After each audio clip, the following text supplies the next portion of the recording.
나폴리에서 우승했단 말이에요. 근데 이건 임팩트가 진짜 대단했습니다. 첫 경기 보자마자 딱 매료가 되더라고요. 아, 이 선수는. 그런데 대다수가 막 알았다고 얘기하더라고요. 근데 내가 보기에는 결과론적이지. 다 몰랐을 거야. 알긴 뭘 알아. 너무 몸이 유럽 몸이에요. 그러니까 유럽에서 너무 통할 수밖에 없는 몸이에요. 독일 언론이 그러면 안 돼요. 이것들이 진짜 가만히 보니까 열받는구만. 진짜 혼자 개고생 다 했어요. 그러니까.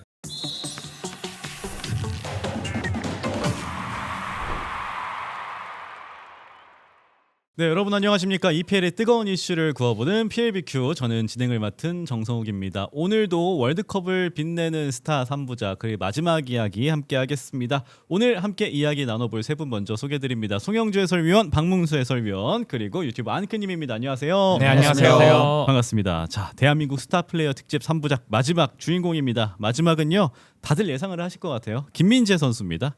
김민재 선수가 지금 29살이죠. 통영에서 태어나서 이 경력들을 보니까 상당합니다. 경주 한수원에서 시작해서 지금 미넨 소속으로 되게 다사다난한 클럽을 또 거쳤던 김민재인 것 같아요. 우리 송 의원님께서는 김민재 선수 하면은 또 어떤 것이 떠오르나요? 아시아에서는 나올 수 없는 피지컬을 갖고 있는 수비수가 아닌가. 김민재. 네, 사실 뭐 공격수나 미드필더가 유럽 무대에서 성공하는 게 이제 낯설지는 않거든요. 네. 근데 여전히 수비수나 골키퍼는 유럽 무대에서 성공할 수 없다는 고정관념이 있어요. 그렇죠. 물론 지금 이 순간에 서령호도 그렇고 이태석도 그렇고 풀백들이 유럽 무대에 나가 있고 거기다 뭐 이한범이라든가 여러 선수들이 뭐 수비수로서 유럽에서 활약하고는 있지만 김민재만큼 성공 가도를 달리는 선수를 찾기는 어렵거든요. 여기다가 우리가 뭐 지난 시간에 손흥민 얘기도 하고 이강인 얘기도 했지만 손흥민은 함부르크에서 자란 선수예요. 이강인은 발렌시아에서 자란 선수예요. 그러니까 K리그 경험이 없습니다. 근데 김민재는 이야기가 좀 달라요. 전북에서 성공하고 전북에서 중국 갈 때도 여론이 안 좋았어요. 네. 왜 그 실력으로 중국을 가냐, 유럽을 가지. 다들 의아해했죠. 네. 그리고 나서 선수가 선택한 길이니까, 그리고 선수가 스스로 자기가 원해서 갔다는 얘기를 했고, 그리고 나서 페네르바체에서 성공하더니만 나폴리에서 우승했단 말이에요. 근데 이건 임팩트가 진짜 대단했습니다. 왜냐하면 나폴리가 그 전까지 마라도나 시절에 우승한 거 외에는 우승이 없었으니까, 세리아에서. 근데 김민재가 가서 바로 우승하고, 이번에 바이에른 뮌헨 가면서 뭐 바이에른 뮌헨 첫 시즌에서는 좀 어려웠지만은 그래도 리그 우승 연속으로 하고 있고, 그리고 포칼도 이번에 또 우승했고. 네. 물론 이제 김민재의 입지는 바이에른 뮌헨에서 많이 흔들리는 건 맞아요. 그런데 이 선수가 걸어온 길을 생각하면 이건 엄청난 길이라는 거죠. 그렇기 때문에 김민재는 여러 의미가 있는 것 같아요. 포지션으로서도 그렇고 걸어온 그 커리어도 그렇고. 맞아요. 대단하다는 말로 표현이 어려울 정도로 우리가 우리 선수를 아낄 필요성이 있는데 김민재는 당연히 아껴야 되는 선수 같아요. 그래서 이제 대한민국 센터백이 네. 미넨에 또 있으니까. 뭐든지 어떤 뭐 어떤 직업이라든지 어떤 뭐 영역이라든지 그 길을 처음으로 개척하는 사람들이 사실 제일 어려운 법이잖아요. 왜냐하면 뭐 선배도 없는 거고 뭔가 혼자서 그런 뭔가 어려움이 닥쳤을 때 이런 걸 하는 건데, 어찌 보면 김민재 선수 딱 그런 역할이에요. 그러니까 아시아의 센터백으로서 그렇게 유럽 빅리그까지 진출을 해가지고 뭐 바이에른 뮌헨이라는 이런 큰 클럽까지 갈 때까지 최근에는 전 그런 선수를 아예 본 적이 없거든요. 첫 사례잖아요. 네, 어찌 보면 후선우프도 김민재 선수의 영향이 없다고는 볼 수는 없을 것 같아요. 네, 그러니까 왜냐하면 김민재라는 선수가 아시아에서 온 센터백이지만 유럽 무대에서 통한다라는 거를 증명을 했기 때문에 후선우프도 뭔가 그런 것들에 이제 뭔가 이제 봤겠죠. 그러니까 뭐 야구로 치면은 이제 한국 선수들이 뭐 메이저리그 가서 통한다라는 걸 보고 이제 또 진출하는 것처럼, 약간 그런 것처럼, 그런 부분이 있는 것처럼 김민재 선수도 되게 약간 입지적인 그런 역할을 한 선수라고 생각이 들고, 대표팀에서도 벌써 77경기나 뛰었더라고요, A매치를. 그러니까 이게 거의 지금 순위로 치면은 39등이고 차두리 선수보다 많이 뛰었어요. 그러니까 그런 거 보면 정말 이제 대표팀에서도 손흥민 선수 다음에 은퇴한다고 하면은 누가 주장을 달까 했을 때 저는 김민재 선수가 주장을 달지 않을까라는 이제 예상, 그러니까 혼자만의 예측은 하고 있는데, 이제 손흥민 다음 세대의 포스트 캡틴으로서의 역할도 할 수 있을 만한 선수가 되지 않았나라는 생각을 하고 있습니다. 네. 김민재가 네. 자 10년 차더라고요. 연차로 보니까 2017년부터 해가지고 지금. 그리고 뭐 대한민국 센터백 라인에 없어서는 안 될 선수기도 하고, 아까 말씀해주신 것처럼 커리어가 굉장히 특이한 게 이 거쳐간 커리어마다 다 핵심적인 역할로 번뜩이는 활약을 했는데 이게 첫 프로 커리어가 경주 한수원이에요. 이거 전북 가기 위해서 그랬던 네. 거죠. 그 대학생 신분에서. 근데 커리어가 매번 재밌는 것 같아요. 그러니까 손흥민도 매번 한계를 하나씩 부시면서 나갔잖아요. 근데 이거는 좀 더 대단한 것 같다는 생각한 게 사실 베이징 가는 거 반대한 이유가 거기까지일 것 같다라는 생각을 많이 하잖아요. 베이징에서 돈 번 만큼 벌고 K리그로 돌아오겠지라는 게 이제 대부분의 생각이었는데 네. 터키를 갔단 말이죠. 근데 그럼 또 거기까지인가 보다. 이제 터키에서 어느 정도 활약하고 이제 어느 정도 유럽 무대 챔피언스리그도 좀 겪다가 오겠지 했는데 나폴리를 갔잖아요. 그리고 미넨까지 가면서 이 과정들이 좀 놀라운 것 같아요. 계속 그러니까 한 단계 넘어가면 여기까지겠 아시아 선수들이 대부분 그랬으니까 여기까지겠지 여기까지 했던 걸 다 넘으니까 되게 재밌는 선수인 것 같아요. 무슨 볼 때마다. 게임 퀘스트 깨듯이 그게 그 마지막으로 미넨까지 간다라는 게 진짜 놀라운 것 같아요. 그딱 베이징만 갈 때만 해도 누가 김민재가 미넨을 갈 거라고 상상이나 했겠어요. 그러니까 그 당시에 또 조금 여론이 안 좋았던 게 그 군면제 혜택을 받고 가서 조금 더 여론이 안 좋았던 것 같아요. 그리고 중국 리그에 진출하면은 유럽으로 가는 이게 뭔가 좀 제약이 좀 네, 어려우니까. 어려우니까 이제 그런 부분에 대한 게 있었는데 그거를 또 뚫고 페네르바체에서 또 증명을 했었던 부분도 이제 좋은 평가를 받을 이유죠. 그러니까 팬들이 좀 실망감을 표현하는 건 당연하다고 생각해요. 왜냐면은 뭐 선수가 선택하는 거지만 팬들이 바라보기에는 유럽에 도전하는 것이냐 아니면 중국에서 안주하는 것이냐 여기서 이제 안주했다고 생각한 거죠.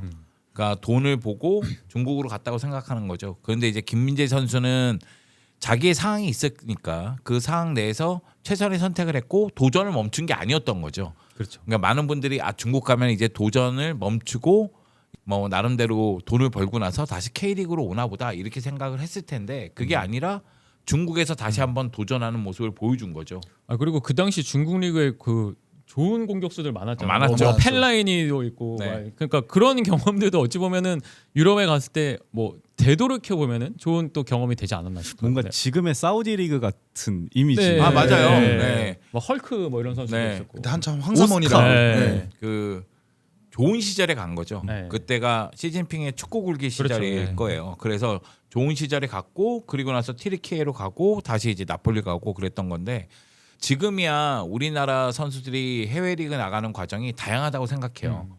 예전에는 월드컵에서 좋은 모습 보여주고 가는 경우가 있고 또는 어린 나이에 뭐 이강인이라든가 손흥민처럼 해외에서 유스 팀으로 들어가서 거기서 성장해서 결국은 성공하는 경우가 있었는데 뭐 김민재처럼 K리그에서 좋은 활약 펼쳐도 결국은 유럽 가는 경우가 있고 또는 이재성처럼 하브리그로 가서 거기서 결국은 일부 리그로 올라오는 경우가 있고 홀슈타인킬에서 마인츠까지 올라오는 과정이 있지 않았습니까? 네. 지금은 K리그에 있는 젊은 유망주들이 주로 뭐 챔피언십 가서 다시 한번 프리미어리그에 도전하는 그런 모습이 많이 나오고 있는데 그만큼 다양한 길을 깔아준 선수 중에 한 명이라고 생각합니다.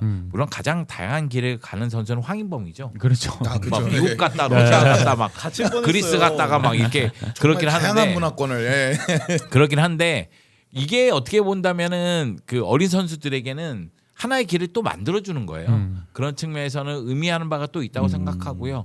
또 분데스리가에서 바이에른 뮌헨이라는 이 거함에서 주전으로 살아남기가 상당히 어렵고 또 뭐 레알 마드리드하고의 챔피언스리그나 몇몇 경기에서 실수를 범한 것도 맞아요.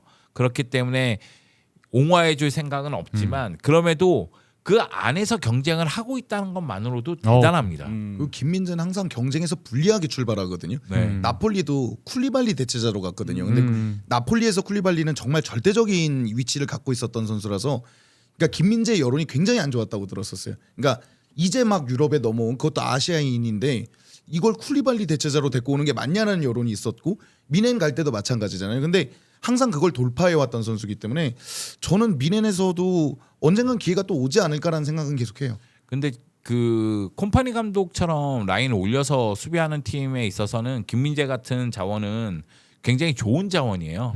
그래서 김민재, 우파메카노 이런 자원들이 스피드를 살리는 장면이 많고 타가 사실은 수비할 때 좀 어려움이 있지만 노련하잖아요. 그러다 보니까 뭐 타나 우파메카노에게 좀 밀려 있는 모습은 있는데 그리고 김민재는 실수를 좀 줄일 필요성은 있어요. 네. 플레이 스타일 자체가 조금 적극적으로 대시하는 스타일이다 보니까 실수를 범하면 티가 확 나거든요. 그런 부분이 있긴 있는데 김민재 선수는 충분히 경쟁력을 갖고 있으니까요. 그리고 김민재 선수가 만약의 경우 주급을 조금만 낮추더라도 여러 팀에서 제안이 올 그럼요. 겁니다. 그렇죠. 네. 네, 주급이 굉장히 높은 편이기 때문에 지금은 그걸 감당하지 못하니까 이적 제한이 많지는 않은 것으로 알고 있는데 여러 팀에서 군침을 흘릴 만한 선수는 맞아요. 그리고 또 충분히 플레이 스타일상 높은 수비 라인을 하는 팀에서 계속 뛰어왔거든요. 어찌 보면 이제 나폴리에서도 이제 스팔레티 감독도 그 축구로 우승까지 한 건데 이제 김민재 선수도 이제 그런 높은 수비 라인에서 뒤에 커버해줄 수 있는 어찌 보면 현대형 센터백이잖아요. 거기다가 이제 빌드업도 되고 이제 그런 부분들도 있기 때문에 저는 프리미어리그에서도 만약에 제안이 오면 충분히 또 네. 통할 수 있을 만한 김민재 선수의 능력이라고 생각을 해요. 김민재 선수가 1년씩 튀르키에서 1년 뛰었고 나폴리에서 1년 뛰었잖아요. 근데 그 페네르바체 팬들이 역대 페네르바체 베스트 11 보면 김민재 항상 들어가고 나폴리도 이길 수가 없는 선수가 됐잖아요. 진짜 베이징도 아마 그러지 않을까. 전북도 그 최강희 감독이 그때 좀 과감하게 기용을 네. 했던 거죠. 네. 엄청 어린 선수를. 전북 시절에 너무나 대단했기 때문에 그때는 진짜 그때 김민재 선수 저는 이제 그때 K리그 2를 할 때라서 이제 거의 매주 K리그 경기를 봤었거든요. 근데 이제 처음에 선수 명단이 등록이 될 때 원래 이제 김민재 선수가 3번이 이제 시그니처 등번호잖아요. 근데 이제 3번인 김민재라는 선수가 있어서 저는 이제 풀백인 줄 알았어요. 그러니까 왼쪽 풀백인 줄 알았어요. 그러니까 그때는 뭐 연세대 시절에 그렇게 유명한지 사실 잘 몰랐었는데 센터백으로 뛰는 걸 보고 와 근데 첫 경기 보자마자 딱 매료가 되더라고요. 아, 이 선수는 다르다. 조만간 이제 유럽으로 가겠다라는 게 근데 이제 어찌 보면 최강희 감독도 대단한 게 딱 그 가능성을 보고 바로 주전으로 썼거든요. 거의 이제 시즌이 시작하자마자. 그러니까 그런 부분도 어찌 보면 최강희 감독의 뭔가 그런 용병술 이제 그런 부분도 좀 빛이 발한 거죠. 그렇게 막 전북 입단하기 위해서 대학교 중퇴를 한 것도 김민재 결단이기도 한데 진짜 들어보면은 계속 엄청난 결단을 계속했고 다 성공으로 바꿨네요. 네. 김민재 선수가 이제 그런 모습들을 사실 근데 최근에 대표팀 경기들 보면 잔실수가 좀 있어요. 그러니까 잔실수가 원래 이제 김민재 선수가 좀 공격적인 수비를 하는 선수이다 보니까 원래 그런 수비가 있었지만 그거를 커버함으로써 상쇄하는 역할을 많이 했는데 최근에는 온더볼 상황에서 실수들이 좀 있거든요. 그래서 이제 바로 실점으로 연결되는 그런 실수들이 있는데 이제 그런 부분들만 월드컵 무대에서 조금 안 보여주면은 참 좋을 것 같다라는 생각입니다.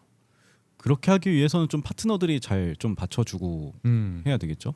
그러니까 파트너 문제도 있겠지만은 그 김민재에게 어떤 롤을 주느냐가 또 중요하죠. 그래서 그 김민재가 3백의 중심 역할을 해야 되는 건 맞는데 중앙에 서는 게 맞느냐에 대한 의문은 있는 거죠. 왜냐하면 중앙에 서는 선수들이 주로 전체적으로 라인 컨트롤을 해주고 그리고 커버 플레이를 좀 더 많이 해줘야 되는 상황이니까. 근데 김민재의 경험과 능력을 보면은 그 역할을 맡기는 게 맞기도 한데 사실 김민재가 가장 잘하는 건 아까 전에도 얘기했지만 가서 부딪혀주고 그리고 빠르게 돌아오고 그런 모습이기 때문에 3백에서 뭐 왼쪽이든 오른쪽이든 그쪽에 있을 때가 좀 더 낫지 않느냐 이런 의견이 존재를 하는 거죠. 여기다 김민재 선수가 뭐 오른발잡이긴 하지만 양발 다 잘 쓰는 부분도 좀 있고 빌드업에 관여도 하는 모습도 있으니까 그래서 이것도 아마 고민거리일 겁니다. 왜냐면은 홍명보 감독도 이런 부분을 알고 있기 때문에 박진섭을 그 자리에 썼다가 성공했다고 보긴 좀 어렵거든요. 그렇죠. 그래서 어떻게 3백을 구성할지 좀 지켜봐야 되겠는데 그래서 우리가 지금 방송할 때마다 3백 참 어려운 게 나옵니다. 이런 얘기 하고 있는 거예요. 왜 사서 고생하는지 모르겠다 이런 얘기 하는 거 있는 겁니다. 뽀백 잘 쓰셨거든요. 네. 여하튼 그런 측면에서는 좀 지켜볼 필요성이 있지 않느냐 그런 이야기를 드리는 거고요. 그러니까 김민재 선수 입장에서는 조급하지 않았으면 좋겠어요. 그러니까 바이에른 뮌헨에서 출전 시간이 줄어든 게 맞으니까 그리고 나왔을 때 특히 큰 경기에서 실수가 있었던 것도 맞으니까 그런데 심리적으로 쫓기다 보면 계속해서 실수가 악순환처럼 발생을 합니다. 그러면 그게 결국은 실력이 되는 거예요. 그리고 평판이 되는 거고요. 그렇기 때문에 김민재 선수가 너무 조급해하지 않았으면 좋겠다. 우리가 다 알고 있거든요. 김민재 선수의 그 능력에 대해서는. 장점 다 알죠. 네. 그리고 김민재 선수의 능력에 대해서는 전북에서 데뷔할 때부터 모두가 보고 헛소리를 했습니다.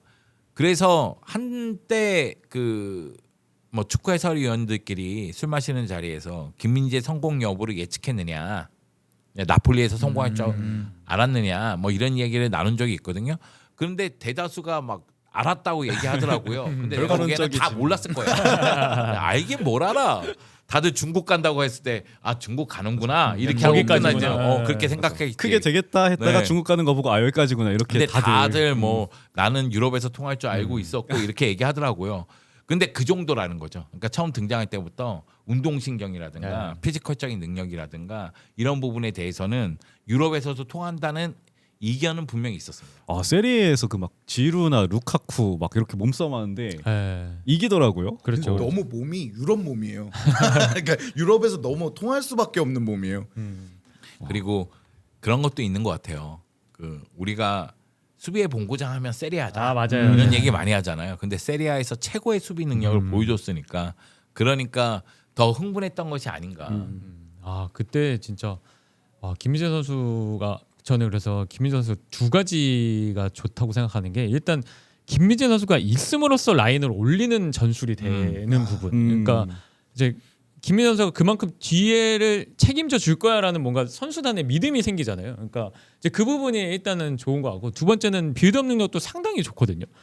김민재 선수가 아마 뭐 제가 기록은 안 봤는데 평균 패스 성공률이 거의 뭐 90%에 육박하는 시즌도 있고 특히 이제 미넨에서는 근데 뭐 그런 부분은 있습니다. 뭐 이제 후방에서 빌드업을 많이 하니까 미넨은 워낙 이제 공격 볼 수요를 많이 하는 팀이니까 근데 이제 그만큼 빌드업 능력을 갖추면서 뒤에 라인까지 커버해 줄 수 있는 그런 동시의 역할을 할 수 있을 만한 센터백이 그것도 한국 선수가 약간 이제 그 부분이 좀 희열을 주는 것 같아요. 그리고 어깨빵으로 빵 이렇게 그 상대 공격수 밀쳐내는 모습 보면 좀 약간 통쾌하기도 하잖아요. 맞아요. 네. 전 이 부분 되게 중요한 것 같은 게 만약에 피지컬이 약하면 프리미어리그나 이런 데도 그런 선수 많잖아요. 위험한 태클이 들어가더라고요. 꼭 그러니까 자기가 피지컬에 밀리니까 그러면 피파울이나 이런 걸 많이 내주게 되는데 일단 김민재 밀면 화면 밖으로 내보내잖아요 선수를. 그러니까 이런 거를 가질 수 있다는 건 굉장히 좋은 것 같아요. 그럼요. 아시아에서. 네. 그리고 심리적으로 공격수가 느끼는 그런 그런 달리기도 거잖아요. 엄청 빠르고. 화면 밖에서 들어와서 화면 밖으로 동료 그러니까 상대 선수를 밀어내는 그런 장면이 많잖아요. 내가 바깥에 있었는데 들어와서 네. 얘를 밀어낸다. 네, 그런 게 많잖아요.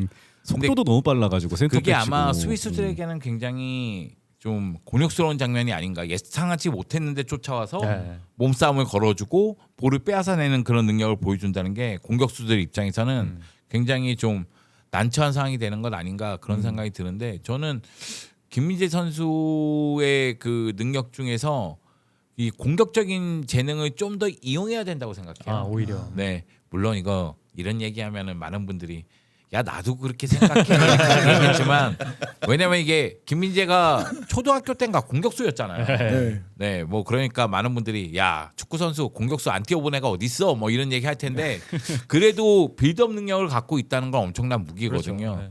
그래서 좀 아쉬워요. 저는 왜냐면 김민재가 역할 자체가 나가서 부딪혀주고 공격 전개에서 1차 빌드업 해주는 역할을 갖고 파트너가 조금 더 커버해주고 조율해주고 이런 파트너하고 붙어준다면 훨씬 더 좋은 장면이 나오지 않을까라는 느낌이 들어서 그런 장면이 바이에른 뮌헨에서도 그렇고 대표팀에서도 그렇고 좀 아쉽긴 해요. 그런데 이와 동시에 이해는 돼요.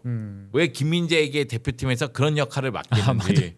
왜냐하면 지금 이 순간 가장 경험이 많고 김민재죠. 가장 믿을 수 있는 수비수는 김민재니까. 그러니까 김영권 선수랑 그래서 호흡이 좋았던 네, 것 같아요. 맞아요. 가장 그러니까 뭔가 이제 상호 보완적인 그런 파트너십이 제일 좋았던 조합인 것 같아요. 저도 딱 그걸 느꼈는데 네. 지금은 좀 어떻게 될지 모르겠어서. 그래서 저는 나올 조금 때. 이기혁 선수가 어떨지 좀 궁금하긴 네. 해요. 근데 강원에서 워낙에 잘했거든요. 네, 진짜 네. 백햄바우예요 강원에서는 네. 진짜. 그래서 그 보통 3백 예상할 때 이기혁, 김민재, 김민재, 이한범이 이한범. 나오지 않을까? 막 이렇게 예상하시는 분들도 있어요. 그런데 이제 이기혁의 활약을 봐야 되죠. 그러니까 그렇죠. 대표팀에서 네. 어느 정도 할지를 봐야 되니까 그게 아니면 이 자리는 이기혁의 자리는 아니게 된 거죠. 김태현의 자리가 되겠죠. 그렇겠죠. 예. 아무래도 김태현 선수가 계속 기회를 받았었고. 너무 늦었잖아요. 그리고 사실 그 월드컵에 기용하기에는 네. 네. 네. 그런데도 불구하고 차출한 거는 당연하다고 생각해요. 네. 강원에서 워낙에 잘했으니까. 아 진짜 K리그 경기 보면 이기혁 선수밖에 네. 안 보여요. 그러니까 강원 뭐 수비 쪽에 이기현도 있고 미들에 이유현도 있고 그렇죠. 그런데 이유현도 차출할 생각이 있었는데 이제 워낙에 대표팀 경험이 부족하니까 이유현은 차출하지 않았다고 하는데 이기혁은 그래도 뽑아야 된다는 생각이 있었으니까 뽑은 거 아니겠어요? 그리고 뭐 이기혁 뽑을 때 홍명보 감독이 워낙에 포지션을 다양하게 소화할 수 있는 선수니까 맞아요. 네. 뭐 수비형 미들로도 쓸 수 네. 있고 왼쪽 풀백으로도 쓸 수 있고 이런 이야기도 했던 것으로 기억하는데 그러면은 이기혁을 쓴다는 얘기가 되니까 보긴 봐야 되겠죠. 근데 제가 얘기하고 싶은 건 그거예요. 이런 상황에서 3백의 안정감은 결국 김민재에게 의존하는 게 많고 그럼 김민재가 이 라인을 컨트롤해 줘야 되거든요. 전 김민재가 라인 컨트롤하고 커버 플레이가 문제라고 생각하지 않아요. 다만 공격 본능을 잠재워야 됩니다. 그러니까 뒤에서 머물 생각을 걸, 많이 네. 해야 돼요. 아, 네. 나가는 걸 네, 조금만 그거를 많이 좀 잠재워야 됩니다. 안 보이는 실 같은 거 이렇게 골키퍼가 김소율 선수가 자꾸 이렇게 당기면 되잖아요. 그러니까 그 우리 막 축구할 때 막 얘기하잖아요. 막 가끔씩 이렇게 말하는 분들 있잖아요. 여기 밖으로 넌 올라오지 마. 맞아요. 막 이런 식으로 말을 해줘야 되나. 김민재 선수가 그런 얘기했는지 모르겠는데 3백이 상당히 어렵다는 식으로 얘기한 네. 맞아요. 게 기억이 나는 것 그 같아요. 오스트리아전 끝나고 네. 네, 그런 인터뷰. 근데 그게 왜 그러냐면 김민재 선수 3백 때 보면 결국 이제 뭐 한국 대표팀이 수비할 때 3-4-3이면 거의 백 5가 될 거 아니에요. 라인 내렸을 때는 좌우 윙백들이 그렇죠. 내려와서. 근데 김민재 선수가 위치를 잡는 장면을 보면은 순간적으로 그 공격 전개 방향 쪽으로 끌려가요. 아 그럼 뭐냐면 자기가 앞에서 끊을 생각을 하면서 앞쪽으로 끌려가요. 그러다 보면 뒤쪽에서 놓치는 장면들이 있거든요. 그러면 뒤쪽에 있는 그러니까 오른쪽에 있는 선수가 뭐 조유민이든 이한범이든 누가 됐든 그 선수가 뒤에서 커버를 해줘야 될 거 아니에요. 근데 여기서 이제 문제가 발생하는 거죠. 들어온 선수를 놓치거나 아니면 두 명이 내려오는 경우에는 한 명을 놓칠 거 아니에요. 그러면은 사실 중심을 좀 더 뒤쪽에서 잡아줄 필요성이 있는데 근데 약간 성향 자체가 먼저 움직여서 끊고 부딪혀주고 밀어내고 이런 게 좀 더 능하니까 중심 잡기가 조금 어려워지는 것 아닌가 그런 느낌이 들어서 그러니까 계속 인식은 하는데 그게 안 될 것 같아요. 안 되는 거죠. 인식은 왜냐면 하는데 내가 본능적으로. 수비의 리더니까 맞아요. 도와줘야 돼 이런 생각이 있을 수도 있잖아요. 그러니까 여기서 뭔가 문제 생기면 얘를 도와줘야 돼. 뭐 이런 생각이 있을 내 수 있으니까. 책임감 때문에 지금 위원님 말씀하신 딱 그 장면이 그 챔피언스리그 레알 마드리드죠. 네. 딱 그 장면이었던 것 같아요. 그 비니시우스가 끌려 나가서 그 뒷공간에 커버가 안 되니까 실점을 허용했던 것처럼 딱 그 장면이었던 것 같은데 그래서 저도 김민재 선수가 아마 제가 그때 우리나라 역대 베스트 11 뽑을 때 얘기를 잠깐 드렸던 것 같은데 김민재 선수가 센터백 치고는 인터셉트 숫자가 진짜 많거든요. 그러니까 그게 어찌됐든 인터셉트를 성립하는 과정 중에 하나가 볼을 빼앗고 완전히 소유가 돼야지만 되거든요. 그러니까 김민재 선수는 그게 되잖아요. 그러니까 빼앗고 소유를 하고 그 다음에 전진 패스까지 나갈 수 있는 선수가 이제 김민재 선수니까 저는 그 부분을 그냥 황인범 선수까지만 잘 전달이 되면 참 좋을 것 같아요. 가끔씩 너무 빠른 거 아닌가 네. 이런 생각을 가질 때도 있어요. 너무 빨리 도와주러 가거나 너무 빨리 수비하러 나가다가 그러니까 이게 주체가 안 되는 네, 너무 그런 빨라가지고 진짜 황인범 선수 폭주기가 빨리 나야겠는데. 그러니까 또 둘이 동갑이고 하니까 아, 예, 황인범 선수가 또 이렇게 잘 제어를 해주면 참 좋겠다라는. 사실 공격을 나갈 때 막 탈압박이 약간 좀 취약하다 이런 평가도 많이 받았잖아요. 그 압박을 받았을 때 약간 거기서 막히고 역습으로 이어져서 막 실점 좋지 못한 결과로 나온 근데 적이 많아서. 그건 저는 진짜 실수라고 봐요. 이게 왜 그러냐면은 결국은 그 바이에른 뮌헨에서는 그런 장면이 많이 나오겠죠. 그렇죠. 네, 그런데 대표팀에서는 3백이면은 패스할 수 있는 선택지가 늘어나요. 그리고 센터백들은 무리한 전진 패스보다는 횡 패스를 통해서 측면부터 풀고 나가는 경우도 많으니까요. 거기다 김민재는 아까 전에도 얘기했지만 자기가 밀고 나올 필요가 없다니까요. 그러니까 왼쪽 주면 왼쪽에 뭐 김태현이 됐든 이기혁이 됐든 여기서 빌드업이 시작되거나 오른쪽 주면은 이한범이 됐든 뭐 조유민이 됐든 누가 됐든 여기서 이제 그 빌드업이 시작되면 되니까 그러니까 그거는 제가 보기에는 큰 문제는 되지 않는다고 봐요. 다만 그런 상황에서도 좀 침착하게 연결해줄 필요성은 있겠죠. 그 클럽 팀하고 다르게 팀 단위 압박이 조직적이기는 좀 어렵잖아요. 아무래도 자주 모이는 건 아니니까. 그래서 그 클럽 팀에서 나오는 실수보다는 좀 덜할 거라는 생각은 들어요. 아니면 결정적으로 딱 궁극기 한번 딱 쓰는 느낌으로 그 김민재 선수 그 특유의 부스터 달고 슝 나가는 공격 침투 딱 홍명보 감독님 점점 커지는 거 아니에요? 아, 근데 그게 예전에는 되게 효과적일 때가 있어요. 왜냐면 그러니까 예상을 못하는 케이스가 발생할 수도 있는 거거든요. 김민재 선수 같이 이제 이렇게 체격이 큰 선수가 스피드를 달고 뛰면 수비진들이 순간적으로 분산되는 효과가 나올 수도 있어요. 근데 이제 한 경기에 딱 한 번 이제 우리 궁 쓰는 느낌으로 기 모아야 쓸 수 있게 약간 옛날 신가 네, 하는 것처럼 한 번 그런 식으로 해서 또 효과적인 또 다른 패턴을 주는 거죠. 지금. 그 토트넘 우승할 때 판더벤이 그런 모습을 많이 보여줬잖아요. 아 근데 네. 판더벤은 그냥 그걸 제일 잘하는 선수입니다. 토트넘 그러니까 모든 선수를 통틀어서 그러니까 공격수보다 그걸 더 잘한다고 저는 생각을 해요. 근데 이제 반더맨도 그런 걸로 가끔씩 그걸 보죠. 그래서 네. 막 그때 뭐 거의 손흥민 선수 연상되는 골도 한 번 넣었었잖아요. 그 60m인가 70m인가 네. 드리블해서 넣었던 것처럼. 맞아요. 근데 이제 그게 메인이 돼서는 안 된다는 얘기인 거죠. 그러니까 한 번씩 그런 패턴을 섞어주면 이런 것도 있네 하고 약간 뭔가 왜 우리 가드들이 드리블도 맞아요, 치고 맞아요. 네. 난 수비수니까라는 생각을 해야겠네요. 아니 너무 자주 하면 상대가 대처를 하는 그렇죠. 거죠. 예. 아, 허를 찌르기에는 이게 있어라는 게 알게 맞아요. 되니까. 예. 이미 다 많이 알고 있을 거니까 김민재 선수는 데이터가 많아서 그래서 그 여러분들은 나이가 어려서 모르겠지만 무협지를 보면 궁극의 비기는 아무도 몰라야 됩니다. 그래서 내가 비기를 쓰는 순간 이거는 상대를 죽일 때만 쓰는 거예요. 이 비기를 본 자는 죽는다. 이런 생각을 갖고 간직할 필요성이 있어요. 그러니까 왜냐하면 궁극의 비기다 하고 너무 많이 쓰면 이거는 비기가 아니죠. 아니게 되는 거예요. 그냥 기죠 기. 네. 근데 이런 모습들이 너무 그때 페네르바체 튀르키에 있을 때나 이탈리아에 있을 때는 너무 압도적으로 좋은 결과가 나와가지고 이게 되게 뇌리에 깊게 박혀 있잖아요. 세계 최고의 센터백이다 막 이렇게 불렸던 적도 있었고. 근데 이게 미넨 가서는 약간 조금 스타일이 그래서 그런지 덜해지기 근데 시작해서 저는 바이에른 뮌헨에서의 김민재 상황도 이해는 돼요. 그러니까 독일 언론이 보기에는 죽음은 엄청 세요. 예. 근데 중요 경기에서 실수가 좀 나와.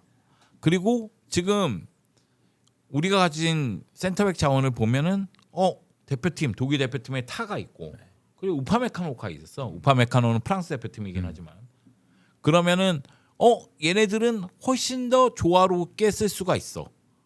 그러면은 내가 생각할 때는 김민재는 팔아야 되는 거 아니야? 그러니까 독일 언론 쪽에서 자꾸 이제 뭐 그러니까 이적시킨다 빌트. 뭐 한다 네. 이런 얘기가 나오는 거예요. 왜냐면은 그 주고받으면 벤치에 두면 안 돼요. 무조건 수비 중심으로 써야 돼요. 그렇죠. 그러니까 내가 생각할 때 김민재 데리고 올 때는 수비 중심으로 쓰려고 데리고 온 거예요. 그리고 나폴리에서의 활약을 봤을 때는 이건 무조건 우리 수비의 중심이다. 이렇게 데리고 온 거예요. 근데 이제 상황이 약간 안 좋아진 건 맞죠.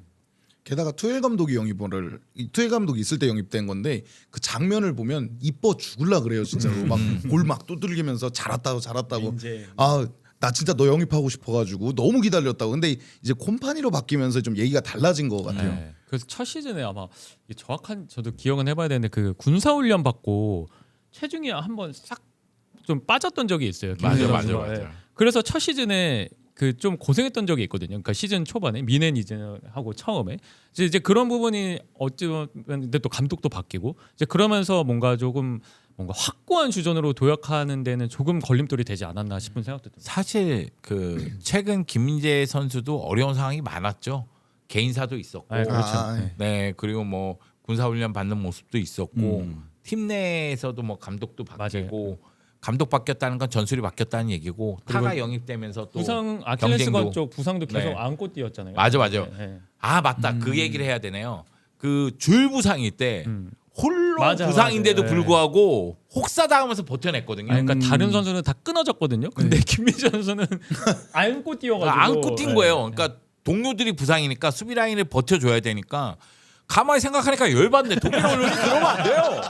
이것들이 진짜 가만히 보니까 열받는구만. 진짜 혼자 개고생 다 했어요. 그러니까. 네. 우파메카노도 욕하면 안 날아가고, 되겠네. 네. 그래서 혼자서 그 뭐 진통제 맞고 그래서 A 매치 소집이 안 됐던 경우가 있었어요. 너무하네. 네. 아 그때 그 이토 히로키도 날아가고. 네. 네. 그때 월급값은 다 한 거예요. 투혼을 보여줬는데. 네. 근데 아까 말씀하신 것처럼 그 김영권과의 호흡이 굉장히 좋아가지고 그때 아마 제 기억으로는 국가대표팀 수비가 가장 안정됐을 때가 벤투 감독이 할 때 막 정우영이 포백 보호해주고 김영건, 김민재가 뒤에 있고 그때가 딱 이상적이었던 것 같아요. 아름다운 시절이었죠. 네. 지금은 근데 또 어떤 조합으로 어떤 전술로 나올지 모르겠지만 그 김민재를 장점을 극대화시키고 제대로 쓰려면 이 역할 분배를 좀 제대로 해줘야 되지 않을까 수비진에서. 저는 김민재가 잘해주면 그래도 3백은 버텨주지 않을까 그런 생각도 좀 있긴 있어요. 그러니까 홍명보 감독이 안정적인 경기 운영을 한다는 점을 고려했을 때는 무리하진 않을 것 같거든요. 그런 측면에서 보면은 수비 쪽에서 김민재만 기대에 부응해주면, 그러니까 김민재 우리가 생각하는 만큼만 해주면 그럼 수비 쪽에서 나름대로 힘을 발휘하지 않을까라는 생각이 들어서, 물론 이 김민재가 잘하더라도 다른 쪽에서 구멍이 생기면서 특히 우리 대표팀 측면도 불안하다는 얘기 많아요. 그렇죠. 그렇기 때문에 어디선가 구멍이 생기면서 무너질 수도 있겠지만 결국 우리의 그 최후의 보루는 뭐 김승규 골키퍼겠지만 김민재 얘기하는 경우가 많잖아요. 네. 그런 거 생각했을 때는 김민재에 대한 기대감이 클 수밖에 없죠.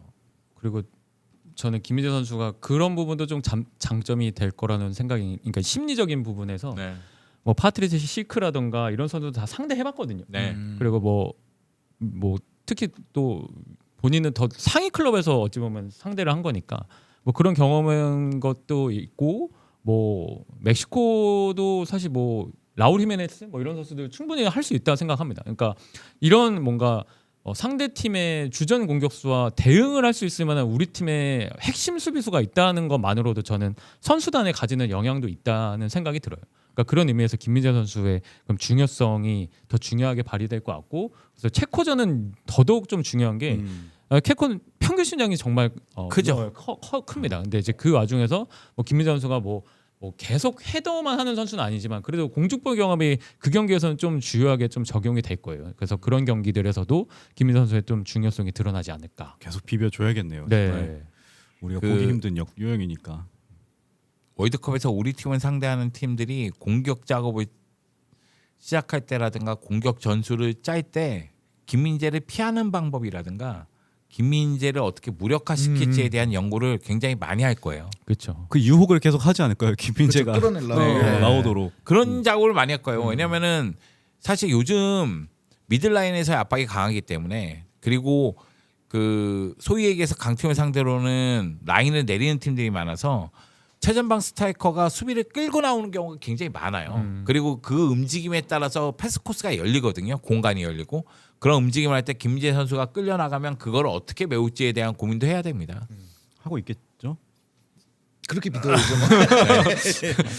데뷔를 해야 될 텐데. 이제 그죠? 진짜 월드컵이 얼마 안 남아서 믿음으로 가야 됩니다. 예. 근데 월드컵에서 잘했으면 좋겠어요. 아 저도요. 보란 듯이. 예. 네, 잘했으면 좋겠어요. 그렇죠. 그러니까 응원하는 마음은 다 똑같은 것 같아요. 최근에 차범근 선생님 영상 봤을 때 맞아요. 울컥하더라고요. 지금은 대표팀을 응원할 때더라고. 응원해달라고 맞아요. 이런 얘기해주는 모습 봤을 때 울컥하더라고요. 참 진짜 김민재 선수 얘기하면서 또 이제 김민재 선수가 29이니까 뭐 다음 월드컵도 나올 거고 그 다음은 또 그때 봐야 알겠지만 지금이 딱 저희가 저번에 이강인 선수 얘기할 때 이 다음 월드컵은 이강인이 이끌어야 된다, 리더가 돼야 된다 했는데 지금 김민재가 딱 그 나이잖아요. 수비진을 딱 이끌어야 돼요. 손흥민 33살, 김민재 29살, 이강인 25살, 이게 오. 444인가요? 4살 터울이네요. 그러네요. 오, 새 선수가 딱 김민재가 해줄 때입니다, 진짜. 또 그 96 라인들이 또 이제 주축이 있으니까 황희찬, 황인범, 김민재 이 세 선수들. 그러네. 92 라인이 있고 96 라인이 그렇죠. 있고 원래 막 그런 그런 게 있으니까. 있었잖아요. 그리고 뭐 대표팀이 앞에는 좀 경험이 좀 많은데 뒤쪽은 좀 경험이 많이 부족한 선수들이 많아가지고 네. 진짜 이번 월드컵은 김민재가 수비는 다 이끌어줘야 된다고 보거든요. 맞아요. 이 선수 개인적으로도 이번 월드컵 분기점이 돼서 다시 민엔에서 스텝업을 하냐 마냐 그런 계기가 될 수도 있고요. 이래서 우리 같은 사람들이 안 되는 거야.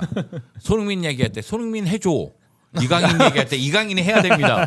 김민재 얘기할 때 김민재가 버텨줘야 됩니다. 이거 그럼 해줘 3부작 아니야 이러면.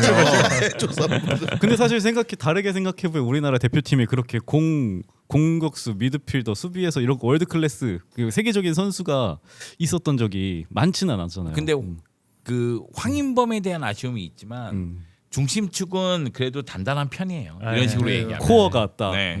그렇죠. 아시아에 사실 이런 정도의 레벨로 대회를 나갔던 팀은 없죠, 사실. 엄밀히 따지면. 그래서 그 많은 전문가들이 2026 멤버 자체는 네. 엄청 화려하다 이런 얘기를 많이 하잖아요.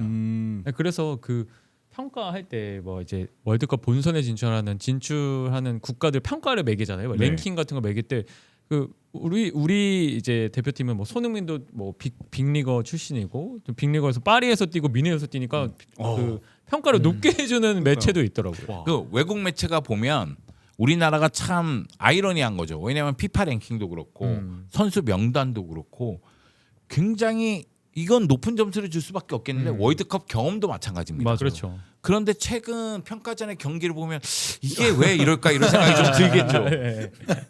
진짜 외국에서 생각해보면 봐봐. 공격수에 EPL 득점왕이 있어요. 미드필더에 챔스 위너가 있어요. 그리고 수비진에 그 세계 최고의 뭐 세리에에서 네. 우승시켰던 그 주전 수비수가 있어요. 그러면은 와. 그 우리 옛날에 게임할 때 네. 예를 들어서 뭐 코트디부아르야 뭐 그러면 야, 공격에 드록바 있고 뭐 미들필드에 뭐 누구 있고 약간 그렇게 하는 것처럼 외국 사람들이 그렇게 생각하겠죠. 사실 그렇거든요. 뭔가 무조건 전패한다 이렇게만 봐서 그런데 그럼 남아공의 주요 선수 대박 그러면 딱히 우리나라 선수만큼 못 되거든요. 아, 그렇죠. 네. 부부젤라 그러니까 뭐 스쿼드가 그렇게 나쁘지는 않거든요. 진짜 한국 대표팀이 아니 선수 명단만 보면 화려하다니까. 진짜 풍요 속의 빈곤인 네. 것 같아요. 속의 빈곤. 우리가 봤을 땐 빈곤한데 남이 봤을 땐 풍요로운 느낌. 네. 그러니까요. 우리 잘 못할 것 같은데 왜 송금이 있잖아, 김민재 있잖아, 그러니까요. 이강인 있잖아, 뭐 이러는데.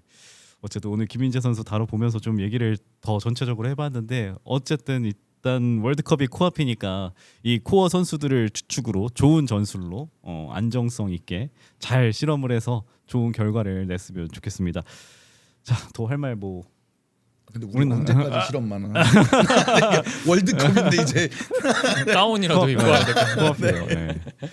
자, 이렇게 오늘 여기 월드컵 특집 저희 PABQ에서 준비한 대한민국 스타 플레이어 특집 3부작 김민재를 끝으로 여기서 이야기 마치도록 하겠습니다. 손흥민, 이강인, 김민재 이야기를 나눠봤는데 이제 다음에는 또 어떤 스타들이 나올지 이번에 또 깜짝 스타가 나올 수도 있으니까 그때도 새로운 스타들이 나오는 걸 또 기대해 주셨으면 좋겠습니다. 자, 이렇게 PABQ 오늘 순서 여기서 마치도록 하겠습니다. 송영주 해설위원, 박문수 해설위원 그리고 유튜브 앙크님과 함께했습니다. 고맙습니다.